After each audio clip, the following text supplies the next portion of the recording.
Hello' everyone, কেনে আছে আপোনালোকে? আজি মই আপোনালোকৰ মাজলৈ এটা সাধাৰণভাৱে বনোৱা পটল ফ্ৰাই ৰেচিপি লৈ আহিছোঁ।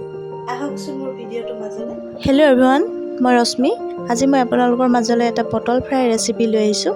আপোনালোকৰ মাজৰ যদি কোনোবাই পটল খাই বেয়া পায় তেতিয়াহ'লে ঘৰত এইদৰে সাধাৰণভাৱে বনাই খাই চাব, নিশ্চয় আপোনালোকৰ আকৌ খাবলৈ মন যাব। ইয়াতে মই 5টা ফ্ৰেছ পটল লৈছোঁ। আপোনালোকে বেছিকৈও ল'ব পাৰে পৰিমাণ ঘৰৰ সদস্য অনুযায়ী। এতিয়া মই পটলকেইটা ভালদৰে গুচাই ল'ম। এতিয়া মই পটলকেইটা গুচোৱা হৈ গৈছে, তাৰপিছত ভালকৈ ধুই ল'লোঁ। এনেকৈ দুফালকৈ কাটি লৈছোঁ। আপোনালোকে এনেকৈ কাটি ল'ব দুফালকৈ। এতিয়া মই আদা আৰু নহৰু এইদৰে থেতেলিয়াই লৈছোঁ। ইয়াত আপোনালোকে কেঁচা জলকীয়াও ব্যৱহাৰ কৰিব পাৰে। মই বৰ্তমান জলকীয়া নাই দিয়া, কাৰণ মোৰ ঘৰত সৰু ছোৱালী আছে, সিহঁতেও খাব। পটল ফ্ৰাই কৰি দিলে খাই ভাল পায় এই ধৰণে, সেইকাৰণে মই দিয়া নাই।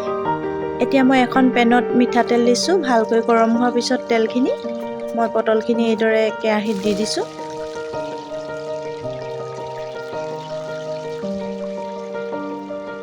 তাৰপাছতে মই ইয়াত নিমখ, হালধি আৰু যোনখিনি মই আদা নহৰু থেতেলিয়াই থৈছিলোঁ সেইখিনি দি দিছোঁ।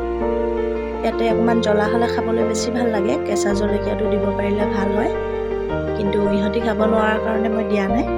আপোনালোকে দি খাব পাৰে। আৰু ইয়াতে মই অলপ গৰম মছলা দি দিছোঁ। এতিয়া মই এইখিনি অলপ ৰঙচুৱা হোৱালৈকে ফ্ৰাই কৰি ল'ম। আপোনালোকৰ মাজৰ যদি কোনোবাই মোৰ ভিডিঅ' নতুনকৈ চাইছে তেতিয়াহ'লে মোৰ চেনেলটো ছাবস্ক্ৰাইব কৰি দিব, লগতে বেল আইকনটো প্ৰেছ কৰি দিব।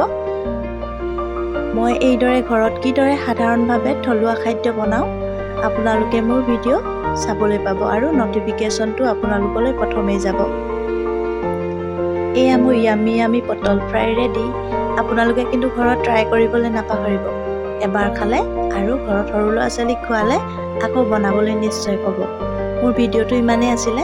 মোৰ ভিডিঅ'টো সম্পূৰ্ণকৈ চোৱাৰ বাবে আপোনালোক সকলোলৈকে অশেষ ধন্যবাদ জনাইছোঁ। আকৌ লগ পাম মোৰ নেক্সট ভিডিঅ'ত। তেতিয়ালৈকে আহিছোঁ। ভালে থাকক আপোনালোক সকলো। ধন্যবাদ।